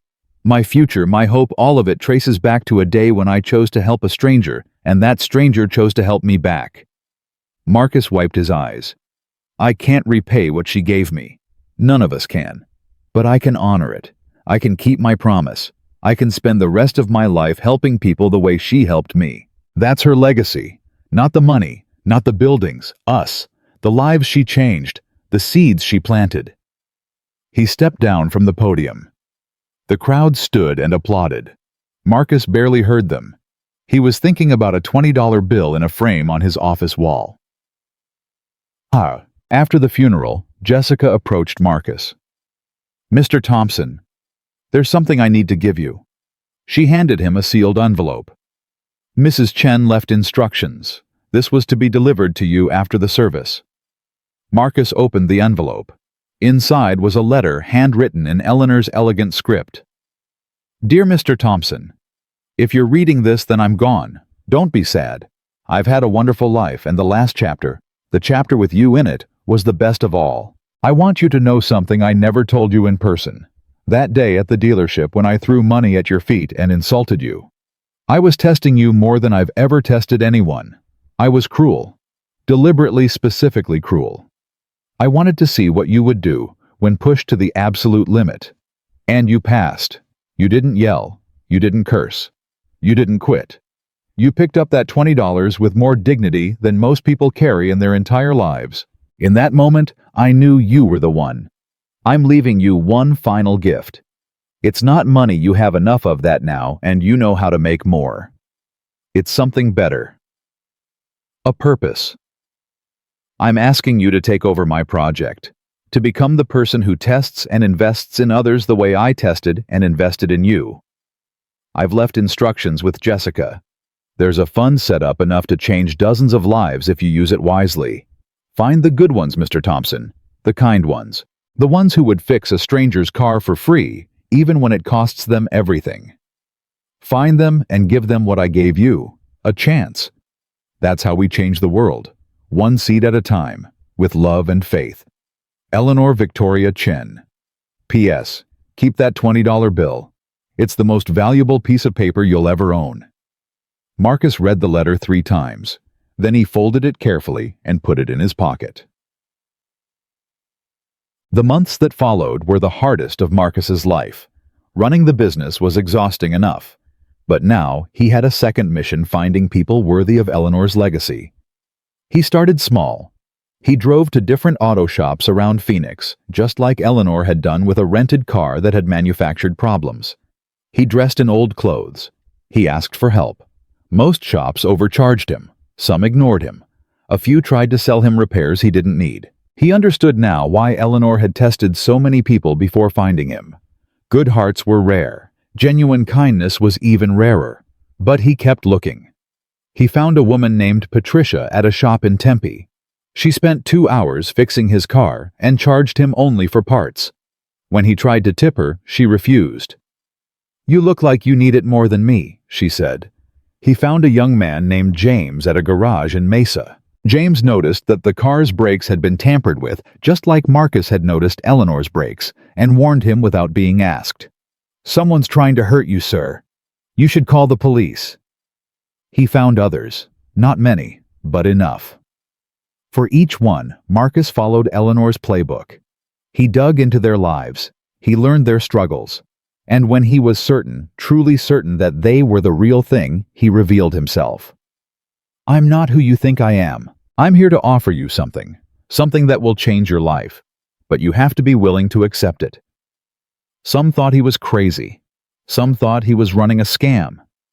But a few, the ones who had that same fire Marcus had seen in himself, listened and believed. By the 3rd anniversary of Thompson Automotive, Marcus had helped 7 people, 7 new businesses, 7 transformed lives, 7 seeds planted. Patricia now ran her own shop in Tempe, specializing in cars for single mothers and veterans. James managed a mobile repair service that served elderly customers who couldn't leave their homes. The others had started restaurants, child care centers, cleaning services, landscaping companies, all built on the foundation Eleanor had taught Marcus to provide: integrity, opportunity, trust. Marcus kept a map in his office with pins marking each business. When he felt tired, when he wondered if it was all worth it, he looked at that map and remembered Eleanor's words. That's how we change the world, one seed at a time. Lily turned 15 that year. She had grown into a remarkable young woman. Smart, compassionate, driven. She spent her summers working at the shop, learning every aspect of the business. She took AP classes and dreamed of studying engineering. One evening after the shop had closed and the last employee had gone home, Lily found Marcus in his office staring at Eleanor's letter. "Dad, you okay?" Marcus looked up. "Yeah, just thinking." Lily sat down across from him. "About Mrs. Chen." "About everything. About how different things could have been. About how close I came to losing you." Lily reached across the desk and took his hand. "But you didn't. I'm right here." "I know, it's just... sometimes it still doesn't feel real. All of this, the shop, the business, the people we've helped. It feels like a dream I'm going to wake up from." "It's not a dream, Dad. It's real. You made it real." Marcus smiled. "Your mom would be so proud of you, Lily. You know that." "She'd be proud of you too, Dad. You're the best man I know." Marcus felt tears threatening again. "How did I get so lucky? How did I end up with a daughter like you?" "You got lucky, Dad. I'm the lucky one. I have a father who taught me that kindness matters, that integrity isn't old-fashioned, that helping people is more important than making money." Lily squeezed his hand. "Do you know how rare that is? Most of my friends' parents just tell them to get rich. You tell me to get good. There's a difference. A huge difference. And I'm going to spend my whole life trying to live up to it." Marcus stood and walked around the desk. He hugged his daughter, holding her tight. "I love you, Lily." "I love you too, Dad." They stood there for a long moment, father and daughter, in the office of a business built on kindness. The following week, Marcus got a call he never expected. It was from a reporter at the New York Times. "Mr. Thompson, my name is Amanda Walsh. I'm working on a story about second-chance employers' businesses that hire people. Other companies won't touch. Your name keeps coming up. Would you be willing to do an interview?" Marcus almost said no. He didn't want attention. He didn't want fame. He just wanted to do his work and help people. But then he thought about Eleanor. "Your story can inspire people, Mr. Thompson.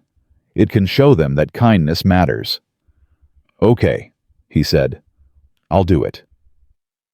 The interview took 3 hours. Amanda asked about everything: his childhood in Chicago, his father's influence, Maria's death, Lily's surgery, Eleanor's gift. She asked about the people he had hired and the people he had helped. She asked about his philosophy, his failures, his regrets. Marcus answered honestly. "I'm not a saint," he told her. "I'm not special. I'm just a mechanic who got lucky. Someone believed in me when I didn't believe in myself. All I'm trying to do is pass that on." "But you've built something remarkable here. A business that's profitable and ethical. A training program that's given dozens of people careers. A charitable fund that's launched 7 other businesses. How do you explain that?" Marcus thought for a moment. "I don't know if I can explain it. All I know is that my father taught me to treat every customer like family. My wife taught me that love is stronger than fear. And Eleanor Chen taught me that kindness is the best investment you can make. I just put all those lessons together and tried to live them." What would you say to someone who thinks kindness is weakness, that nice guys finish last? Marcus smiled. "I'd say look around. Look at this building. Look at my daughter. Look at the people we've helped. Then tell me kindness is weakness. The cruel people, the selfish people, the ones who step on others to get ahead, they might win in the short term. But in the long run, they end up alone. Empty. Broken." He leaned forward. "My old boss fired me for helping a stranger. 3 years later, he came to me bankrupt, begging for work. I gave him a referral and wished him well. That's not weakness. That's strength. Real strength. The kind that builds things instead of destroying them." The article ran 2 weeks later. It was titled, "The Mechanic Who Proves Nice Guys Can Finish First." Within a month, Thompson Automotive had become a national story. The attention brought opportunities Marcus never anticipated. Business schools invited him to speak. Companies asked him to consult. Politicians wanted to use his story as an example of American entrepreneurship. Marcus turned most of them down. "I'm not a celebrity," he told Jessica, who had stayed on to manage Eleanor's charitable fund. "I'm a mechanic. I fix cars. That's what I do." "With respect, Mr. Thompson, you do a lot more than that." "Maybe. But I don't want to lose sight of what matters, the work, the people, the seeds." He did accept a few invitations. He spoke at community colleges, sharing his story with young people who came from backgrounds like his. He met with legislators pushing for second-chance employment programs. He testified before a state committee about the importance of vocational training. But he always came back to the shop, always came back to the work, always came back to the lessons his father had taught him in a two-bay garage in Chicago. "Your hands are your word, son. When you fix something, you're making a promise. Don't ever break it." On the 4th anniversary of Thompson Automotive, Marcus held a celebration. All the employees came. All 7 business owners he had helped came. Lily came with her friends from school. Denise came with her family. Even some customers showed up, people who had become part of the Thompson Automotive family over the years. Marcus stood in the center of the shop floor, surrounded by everyone he loved, and raised a glass. 4 years ago, I was fired for fixing a stranger's car for free. I walked home with nothing but the clothes on my back and a $20 bill in my pocket. I thought my life was over. He looked around at the faces watching him. But it wasn't over. It was just beginning. Because sometimes the worst things that happen to us are actually the best things. Sometimes we have to lose everything to find what really matters. He raised his glass higher. This business isn't mine. It belongs to all of you, to everyone who believed in me, to everyone who gave me a chance, to Eleanor Chen, who saw something in me I couldn't see in myself. This is her legacy. This is our legacy. And as long as I'm breathing, I'm going to keep building it. The crowd cheered. Glasses clinked. Music played. And in the middle of it all, Marcus Thompson stood with his daughter by his side, thinking about seeds and growth and the strange paths that lead us home. He thought about his father, who died with nothing in the bank but left behind something priceless. He thought about Maria, who taught him that love was worth fighting for. He thought about Eleanor, who proved that one person with a good heart could change the world. And he thought about the future. The people he would help, the lives he would change, the seeds he would plant. Marcus looked at Lily. "You know what I was thinking about?" "What, Dad?" "That $20 bill, the one Eleanor threw at me. It's still in my office in that frame." "I know. You look at it every day." "I do. And you know what I realized? That piece of paper is worth more than all the money in the world, because it reminds me of the most important lesson I've ever learned." "What lesson?" Marcus put his arm around his daughter. "That when someone tries to make you feel worthless, you pick yourself up with dignity, you keep going, you keep being kind, and eventually the universe rewards you in ways you never could have imagined." Lily leaned into him. "I love you, Dad. I love you too, baby, more than anything." The party continued around them, but in that moment the noise faded away. There was just a father and his daughter standing in a building that bore their names, surrounded by the lives they had touched. And somewhere Marcus was certain Eleanor was watching, smiling. 5 years had passed since the day Marcus Thompson was fired for fixing a stranger's car.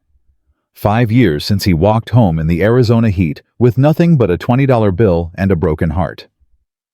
5 years since Eleanor Chen revealed herself and changed everything. Now, on a crisp October morning, Marcus stood in front of a building he never could have imagined. Not Thompson Automotive. That building had become just one of 3 locations across Arizona. This building was different. This building was new. The sign above the entrance read, "The Eleanor Chen Foundation for Second Chances." It was a training center, a community hub, and a headquarters for the charitable work that had grown far beyond anything Marcus had planned. Inside those walls, young people from difficult backgrounds learned trades. Ex-convicts prepared for job interviews. Single mothers gained skills that would change their families' futures. And it all traced back to a moment of kindness in a sweltering auto shop. Marcus adjusted his tie. He still wasn't comfortable in formal clothes, but today was special, and walked inside. The main hall was already filling with people. Reporters, city officials, business leaders, and scattered among them the faces that mattered most. The 31 people Marcus had personally tested and invested in over the past 5 years. 31 businesses. 31 transformed lives. 31 seeds that had grown into something beautiful. Jessica approached him with a tablet in her hand. "Mr. Thompson, the mayor is here, and the governor's office sent a representative. CNN wants to do a live interview after the ceremony." "CNN. Your story has gone national, Mr. Thompson. People want to hear it." Marcus shook his head. "It's not my story. It's Eleanor's story. I'm just carrying it forward." Jessica smiled. "She would have said the same thing about you." The ceremony began at 10 o'clock. Marcus sat in the front row next to Lily, who was now 17 years old and more brilliant than ever. She had been accepted to MIT on a full scholarship.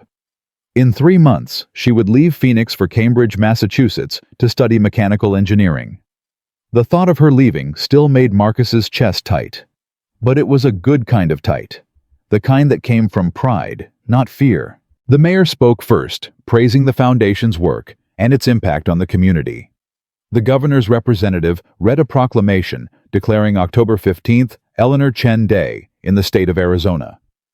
A young woman named Rosa, who had graduated from the foundation's training program and now managed her own restaurant, shared her story through tears. Then it was Marcus's turn. He walked to the podium and looked out at the crowd. So many faces, so many stories, so many lives connected by threads of kindness and chance. 10 years ago, he began. My father died in a garage in Chicago. He was 63 years old. He had been a mechanic his whole life. He never made much money. He never owned a house. He never took a vacation. But everyone in his neighborhood knew Samuel Thompson. They knew him because he was honest, because he was kind, because he would fix your car, even if you couldn't pay, and he would do it with a smile. Marcus paused, steadying himself. When he died, I thought his legacy died with him. I thought all those lessons he taught me about integrity, about kindness, about treating people right, I thought they were outdated. I thought the world had moved on. I thought nice guys finished last. He looked at Lily. I was wrong. He told the story then, the whole story. The day he was fired, the $20 bill, Eleanor's test, the gift that changed everything, the promise he made at her bedside, the work that followed. Eleanor Chen believed that kindness was the most powerful force in the universe, he said. She believed that if you plant enough seeds, eventually, you create a forest. She believed that one person with a good heart could change the world. He gestured at the building around them. This is her forest. This is her legacy, not the money she gave, not the buildings she funded. This, all of you, every person in this room who was touched by her generosity.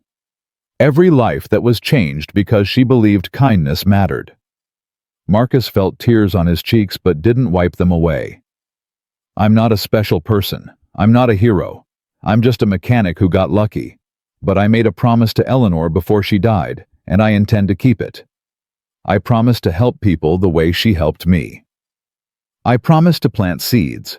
I promised to choose kindness over profit every single time. He looked directly into the CNN camera. And I'm asking everyone watching to make the same promise. You don't have to be rich. You don't have to be powerful. You just have to care. Find someone who needs help. Give them a chance. Believe in them when no one else will. That's how we change the world. Not with money or politics or power. With kindness. One person at a time. One seed at a time. The crowd rose to its feet. The applause was deafening, but Marcus barely heard it. He was thinking about Eleanor. About his father. About Maria. About all the people who had shaped him into the man he was. And he was thinking about the future, the seeds he would plant tomorrow, and the day after, and every day, until his last breath. After the ceremony, Lily found him alone in a quiet hallway. Dad, hey baby. That was a good speech. You think so? Yeah, Mom would have cried. Marcus smiled. Your mom cried at everything. Remember when she cried at that dog food commercial? Lily laughed. The one where the puppy reunites with the soldier, she went through half a box of tissues. They stood in comfortable silence for a moment. Dad, can I ask you something? Anything. Lily hesitated. Are you scared about me leaving for MIT? Marcus looked at his daughter. This remarkable young woman who had survived a broken heart literally and figuratively, and emerged stronger than anyone he had ever known. Terrified, he admitted. Really, really. You're my whole world, Lily. The thought of you being 3,000 miles away? He shook his head. It keeps me up at night. Then why do you want me to go? Because it's not about what I want. It's about what you need. You need to grow. You need to explore. You need to become the person you're meant to be. And you can't do that if you stay here working at the shop taking care of your old man. Lily's eyes filled with tears. What if I fail? What if I'm not smart enough? What if... Hey! Marcus took her hands. Look at me. She looked. You are the smartest, strongest, most compassionate person I have ever known. You survived a heart condition that should have killed you. You watched your mother die and kept going. You helped me build a business from nothing. You have more courage in your little finger than most people have in their entire bodies. He squeezed her hands. You're not going to fail, Lily. You're going to succeed in ways neither of us can imagine. And when you do, I'll be right here cheering you on. Just like your mom. Just like Eleanor. Just like everyone who's ever believed in you. Lily threw her arms around him. I love you, Dad. I love you too, baby, more than anything in this world. They held each other for a long time. 3 months later, Marcus drove Lily to the airport. The drive was quiet. Neither of them knew what to say. Everything felt too big for words. At the departure gate, Lily turned to face him. Dad, I want you to have something. She reached into her bag and pulled out a small object wrapped in tissue paper. Marcus unwrapped it. It was a keychain, A simple metal disc with an engraving. Thompson Automotive, where integrity drives. I had it made, Lily said, for your keys, so you remember that no matter how far away I am, I'm still part of the business, still part of the family, still part of everything you built. Marcus's vision blurred. Lily, and I want you to know something else. She took a deep breath. When I graduate, I'm coming back. I'm going to work at the foundation. I'm going to help you plant seeds. I'm going to carry on what you started, and what Eleanor started, and what Grandpa started. This is my legacy too, Dad, and I'm not walking away from it. Marcus pulled her into a hug so tight he was afraid he might break her. I'm so proud of you, he whispered. Your mom is so proud of you. Eleanor is so proud of you. I know, Dad. I know. The boarding announcement came over the speakers. Lily pulled back, wiped her eyes, and shouldered her bag. I'll call you when I land. You better. And Dad? Yeah. Don't work too hard. Okay, hire more people. Take some time off. Maybe even go on a date. Marcus laughed despite himself. A date? You've been alone for 7 years, Dad. Mom wouldn't want that. She'd want you to be happy. I am happy. You know what I mean. He did know. He had thought about it. But there had always been something more pressing the business, the foundation, Lily's needs. He had put his own life on hold for so long that he had forgotten what it felt like to want something for himself. I'll think about it, he said. Promise? Promise. Lily kissed his cheek. I love you, Dad. I love you too, baby. Now go. Change the world. She smiled that smile, Maria's smile, and walked through the gate. Marcus watched until she disappeared. Then he stood there for another 10 minutes, unable to move. The drive home was the loneliest Marcus had ever experienced. The house felt empty without Lily. Her room was still full of her things, posters on the walls, books on the shelves, the laptop Eleanor had given her years ago sitting on the desk. But the life was gone. The laughter was gone. The sound of her footsteps on the stairs was gone. Marcus sat on the couch and stared at the wall. He thought about calling Denise, about going to the shop, about doing something, anything to fill the silence. Instead, he walked to his bedroom and opened the closet. In the back, behind old coats and boxes of tax returns, was a wooden chest. Marcus hadn't opened it in years. He pulled it out, sat on the bed, and lifted the lid. Inside were memories. Maria's wedding ring, the program from her funeral, photos of their life together, their wedding day, Lily's first steps, family vacations before the cancer came. And at the bottom, a letter. Marcus had read it 100 times, but he read it again now. Dear Marcus, if you're reading this, then I'm gone. I'm sorry I had to leave you. I'm sorry I won't be there to see Lily grow up, to watch her graduate, to dance at her wedding. But I need you to know something.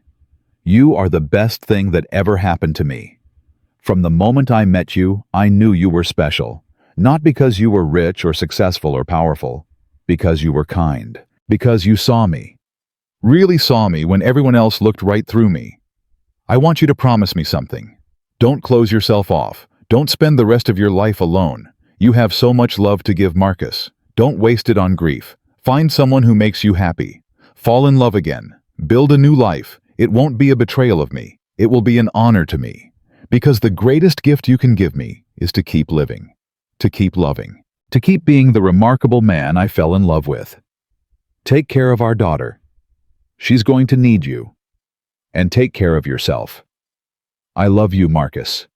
Forever. Maria.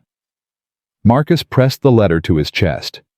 He had read those words so many times, but tonight they hit differently. Fall in love again. Build a new life. Maybe Lily was right. Maybe it was time. A year passed. Thompson Automotive expanded to 5 locations across Arizona and New Mexico. The Eleanor Chen Foundation helped over 200 people find new careers. The 31 businesses Marcus had personally launched continued to thrive, and several of their owners had started helping others in turn. The seeds were multiplying. Marcus hired a CEO to run the day-to-day operations of the business. He stepped back from the foundation, letting Jessica and a board of directors handle the administrative work. For the first time in years, he had time. Time to think, time to breathe, time to live. He started taking walks in the evening. He reconnected with old friends. He even hesitantly began dating again. Her name was Angela. She was a nurse at Phoenix Memorial, the same hospital where Lily had her surgery. They met at a foundation event and talked for 3 hours without noticing the time pass. Angela was different from Maria. Quieter, more reserved. She had her own scars, a divorce, an estranged son, years of working with people in their worst moments. But she understood loss. She understood resilience. And she understood Marcus in a way few people could. Their relationship grew slowly. Coffee dates, long phone calls, walks in the park. One evening, 6 months after they met, Angela asked Marcus about the $20 bill. They were sitting on his porch watching the sun set over the desert. "It's still in your office," she said. "In that frame. Every time I visit, I see you look at it. Does that bother you?" "No, I'm just curious. Why do you keep it?" Marcus thought about the question. "Because it reminds me of who I was, and who I became." He turned to face her. "That piece of paper represents the worst moment of my life. A woman threw it at my feet and called me pathetic. I was fired. I had nothing. I thought my life was over." He reached for Angela's hand. "But it also represents the best moment. Because that woman was testing me. And because I passed, everything changed. My daughter got her surgery. I got my business. I found my purpose. So it's a reminder. It's more than that. It's proof." He squeezed her hand. "Proof that the worst things that happen to us can become the best things. Proof that kindness matters. Proof that if you keep going even when everything seems lost, something beautiful might be waiting on the other side." Angela leaned her head on his shoulder. "You're a remarkable man, Marcus Thompson." "I'm just a mechanic." "No, you're much more than that." They sat in silence as the sun disappeared and the stars emerged. Lily graduated from MIT at the top of her class. Marcus flew to Cambridge for the ceremony. He sat in the audience with Angela, Denise, and a dozen friends from Phoenix watching his daughter walk across the stage in her cap and gown. She was 22 years old now. An engineer, a leader, a woman. After the ceremony, Lily found him in the crowd. "Dad." She threw her arms around him, diploma in hand. "You did it, baby. You really did it. I couldn't have done it without you, Dad. Without everything you taught me." "I didn't teach you anything. You taught yourself." Lily pulled back and shook her head. "That's not true. You taught me the most important lesson of all." "What's that?" "That kindness is strength. That integrity matters. That the measure of a person isn't what they achieve, it's how they treat people along the way." She smiled. "You think I learned that from textbooks? I learned it from watching you, Dad. Every single day." Marcus felt tears streaming down his face. "Your mom would be so proud of you." "She's here, Dad. I know she is. And Eleanor, too. They're all here." Marcus looked up at the sky. Maybe she was right. Maybe they were watching. Maybe they had been watching all along. True to her word, Lily came back to Phoenix. She joined the foundation, bringing fresh ideas and boundless energy. Within 2 years, she had expanded the programs to 3 new states. Within 5, the Eleanor Chen Foundation had become a national model for second-chance employment. Marcus watched his daughter grow into a leader, into a visionary, into someone who would carry the legacy far beyond anything he could have imagined. On his 60th birthday, Lily threw him a party at Thompson Automotive. The original location, the building where it all began. Over 500 people came. Employees past and present. Business owners he had helped. Community members. Friends and family. And in the crowd faces, he barely recognized people he had never met, but whose lives had been changed by ripples from the seeds he had planted. Lily gave a speech. "My father likes to say he's just a mechanic," she told the crowd. "He's wrong. He's so much more than that. He's a teacher, a mentor, a second chance giver, a seed planter. She looked at him with Maria's eyes. When I was 12 years old, I needed heart surgery. We had no money, no insurance, no hope. My dad could have given up. He could have become bitter. He could have turned hard. She shook her head. Instead, he fixed a stranger's car for free. He got fired. He got humiliated. And because of that one act of kindness, everything changed. A woman named Eleanor Chen saw something in him. She gave him a chance, and he has spent every day since then giving that same chance to others. Lily raised her glass. To my father, the kindest man I've ever known. The proof that nice guys don't finish last. They finish best. The crowd cheered. Marcus stood up, walked to his daughter, and hugged her tight. I love you, Lily. I love you too, Dad. He stepped to the microphone. The crowd fell silent. I don't have a long speech prepared, he said. I just want to say thank you. Thank you for believing in me. Thank you for being part of this journey. Thank you for proving every single day that kindness matters. He reached into his pocket and pulled out a worn piece of paper, the $20 bill. 23 years ago, a woman threw this at my feet and called me pathetic. I kept it. I framed it. I looked at it every single day, because it reminded me of a truth my father taught me a long time ago. He held the bill up for everyone to see. Kindness is not weakness. It is the most powerful force in the universe. It can transform enemies into allies. It can turn failure into success. It can take the worst day of your life and make it the first day of something beautiful. He looked at Lily, at Angela, at all the faces watching him. My father planted a seed in me. Eleanor Chen watered it, and together all of us have grown it into something I never could have imagined. That's the power of kindness. That's the legacy we're building. Not with money, not with power, with love. One person at a time, one seed at a time. He put the $20 bill back in his pocket. So keep planting, keep watering, keep believing, because the world needs more gardeners, and every single one of you has the power to change someone's life. The applause washed over him like a wave. Marcus Thompson, the mechanic from Chicago, who was once fired for being too kind, stood in the middle of his empire and smiled. Not because he was rich, not because he was famous, because he had kept his promises. To his father, to Maria, to Eleanor, to himself. And in the end, that was all that mattered. The seeds had been planted, the forest had grown, and the legacy would live forever. If this story touched your heart, leave a like and subscribe to this channel. Comment below which city you're watching from. I want to see how far Marcus's story has traveled. And remember, the kindness you show today might be the seed of tomorrow's miracle. You never know who's watching. You never know whose life you might change. Until the next story.